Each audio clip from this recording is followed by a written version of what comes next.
Assalamualaikum warahmatullahi wabarakatuh.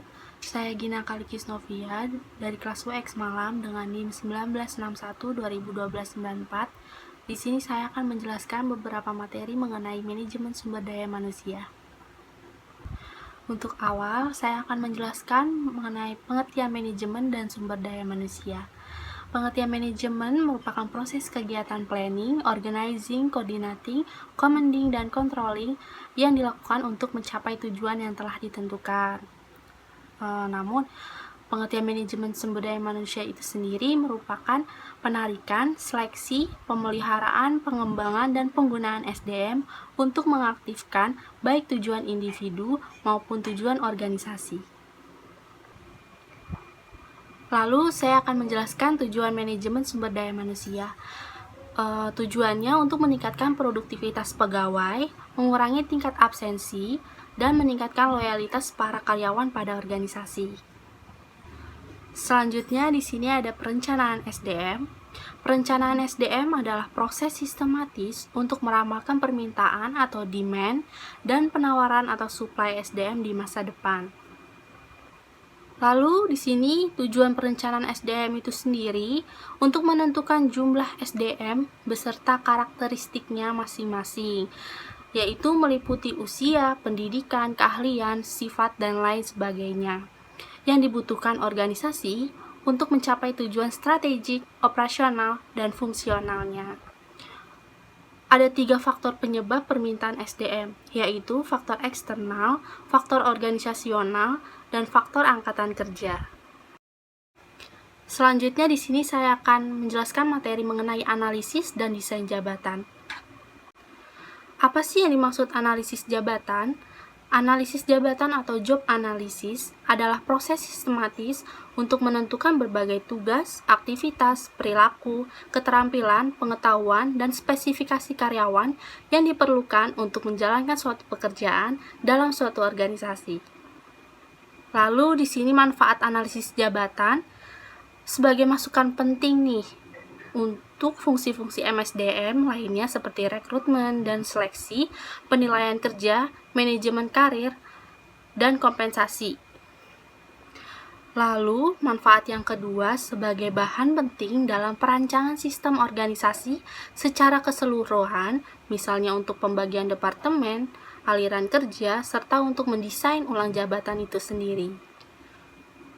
Selanjutnya, definisi desain jabatan. Desain jabatan itu sendiri merupakan rancangan mengenai tugas-tugas dan tanggung jawab suatu jabatan yang disesuaikan dengan kebutuhan organisasi dan karakteristiknya orang yang akan menjalankan jabatan tersebut. Lalu di sini ada unsur desain jabatan, ada 3 poin. Poin pertama, unsur organisasional. Untuk poin yang kedua, unsur lingkungan. Dan poin yang terakhir, unsur keperilakuan. Selanjutnya, kita masuk ke materi MSDM rekrutmen.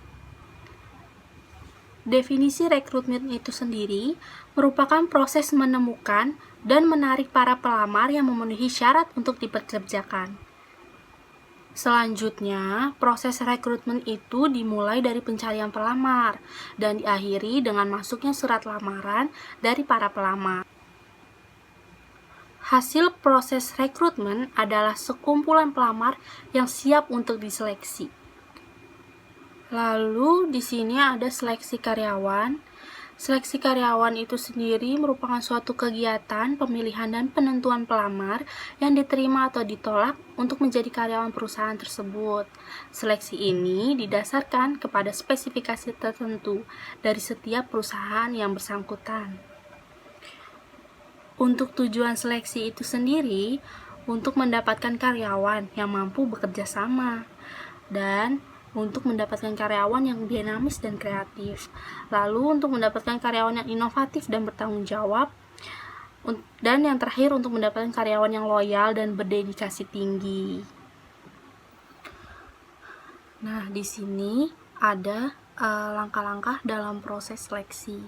Yang pertama itu tentunya penerimaan pendahuluan pelamar, lanjut ke sesi tes-tes penerimaan. Habis tes, lanjut ke wawancara seleksi, setelah itu ke pemeriksaan referensi-referensi, selanjutnya ke evaluasi medis seperti tes kesehatan, dan lanjut ke proses wawancara. Setelah wawancara, ada keputusan penerimaan, diterima atau ditolaknya si calon pelamar. Untuk definisi orientasi itu sendiri merupakan upaya pelatihan dan pengembangan awal bagi para karyawan baru yang memberi mereka informasi mengenai perusahaan, jabatan, dan kelompok kerjanya. Nah, tujuan orientasi itu sendiri sangat membantu para karyawan baru untuk menyesuaikan diri dengan memperkenalkan mereka pada peran mereka masing-masing, organisasi dan kebijakannya, dan rekan-rekan kerja mereka pastinya. Di sini ada manfaat orientasi, ada 4 poin ya. Yang satu untuk mengurangi kecemasan karyawan, dan poin kedua, karyawan memiliki ekspektasi yang lebih realistis nih mengenai pekerjaannya. Poin ketiga, mencegah pengaruh buruk dari rekan kerja atau atasan yang kurang mendukung. Untuk poin yang keempat, mengurangi kecenderungan karyawan baru untuk mengundurkan diri dari pekerjaan. Selanjutnya ada definisi dan jenis-jenis penempatan. Penempatan itu sendiri adalah penugasan atau penugasan kembali seorang karyawan pada sebuah jabatan baru. Ada 3 jenis nih. Yang satu, promosi. Karyawan dipindahkan ke posisi lain yang lebih tinggi, baik dari segi bayaran, tanggung jawab, dan atau level organisasionalnya. Di promosi ini ada 2 jenis lagi, berdasarkan prestasi atau berdasarkan senioritas. Dan ada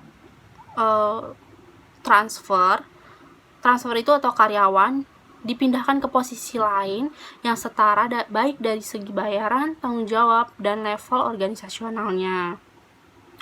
Untuk yang ketiga ada demosi. Karyawan dipindahkan ke posisi lain yang lebih rendah baik dari segi bayaran, tanggung jawab, dan level organisasional.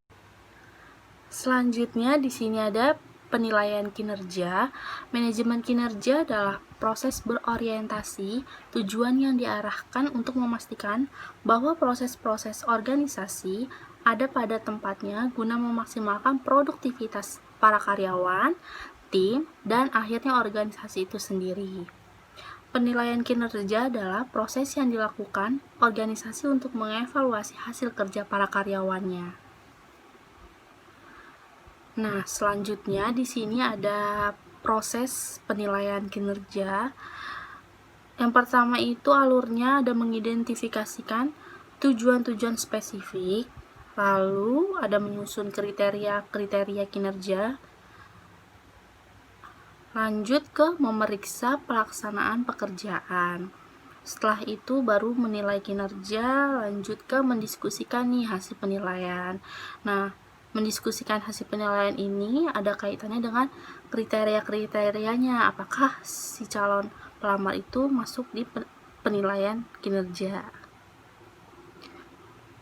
Lalu selanjutnya ada materi tentang kompensasi.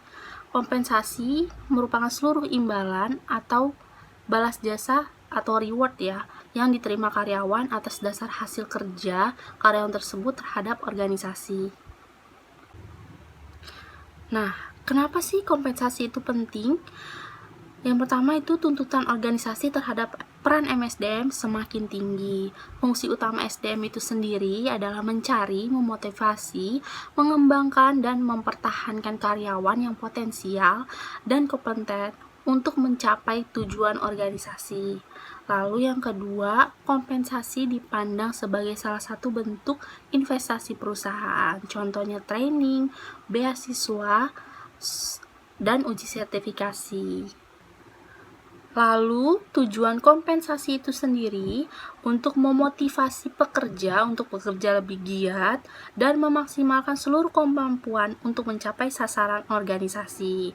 Lalu, ada mempertahankan karyawan exciting atau yang sudah ada. Selanjutnya, memenuhi regulasi dari pemerintah, contohnya seperti UMP, ketentuan lembur, THR, BPJS, dan lain sebagainya. Nah, yang terakhir ini untuk memenuhi asas keadilan. Berikut bentuk-bentuk kompensasi. Di sini ada 2, kompensasi moneter dan kompensasi non-moneter. Kalau kompensasi moneter ini berupa seperti uang atau kas. Lalu kompensasi non-moneter seperti berupa fasilitas, jaminan kerja, dan peluang karir. Lanjut, di sini masuk ke materi tentang pemeliharaan sumber daya manusia. Di sini pengertiannya itu sendiri, pemeliharaan adalah usaha mempertahankan atau meningkatkan kondisi fisik, mental, dan sikap karyawan agar mereka tetap loyal dan bekerja produktif untuk menunjang tercapainya tujuan perusahaan. Tujuan pemeliharaan SDM untuk meningkatkan produktivitas kerja, lalu ada meningkatkan disiplin dan menurunkan absensi, meningkatkan loyalitas, memberikan ketenangan, keamanan, dan kesehatan, meningkatkan kesejahteraan karyawan dan keluarganya, lalu memperbaiki kondisi fisik, mental, dan sikap karyawan. Selanjutnya kita masuk ke materi keselamatan dan kesehatan kerja. Pengertiannya itu sendiri merupakan usaha untuk mencegah setiap perbuatan atau kondisi tidak selamat yang dapat mengakibatkan kecelakaan dalam pekerjaan, baik dari perusahaan maupun dari pekerja itu sendiri. Tujuannya untuk mencegah terjadinya kecelakaan kerja dan penyakit, melindungi kesehatan tenaga kerja, meningkatkan efisiensi kerja, sumber-sumber produksi dapat berjalan secara lancar tanpa adanya hambatan. Nah, di sini contohnya itu berupa penyedia alat pelindung diri atau APD, penyedia peralatan keselamatan kesehatan kerja, fasilitas dan sarana kesehatan, lalu ada asuransi. Selanjutnya ada pengertian sistem dan manajemen K3. Pengertiannya manajemen untuk pengembangan, penerapan, pencapaian, pengkajian, dan pemeliharaan kewajiban K3 dalam rangkaian pengendalian resiko yang berkaitan dengan kegiatan kerja agar tercipta tempat kerja yang aman dan efisien serta produktif. Lalu sistem manajemen K3 itu sendiri adalah bagian sistem manajemen perusahaan secara keseluruhan yang dibutuhkan bagi pengembangan, penerapan, pencapaian, pengkajian, dan pemeliharaan kewajiban K3 dalam rangka pengendalian resiko yang berkaitan dengan kegiatan kerja guna terciptanya tempat kerja yang aman, efisien, serta produktif. Lalu di materi terakhir, di sini ada 5 prinsip dasar MK3. Yang pertama, penetapan kebijakan K3. Yang kedua, perencanaan penerapan K3. Yang ketiga, penerapan K3. Yang keempat, pengukuran, pemantauan, dan evaluasi kinerja K3. Dan yang terakhir, peninjauan secara teratur untuk meningkatkan kinerja K3 secara berkesinambungan. Oke, baik, materinya sudah selesai. Terima kasih sebelumnya. Mohon maaf bila presentasinya kurang maksimal. Terima kasih. Wassalamualaikum warahmatullahi wabarakatuh.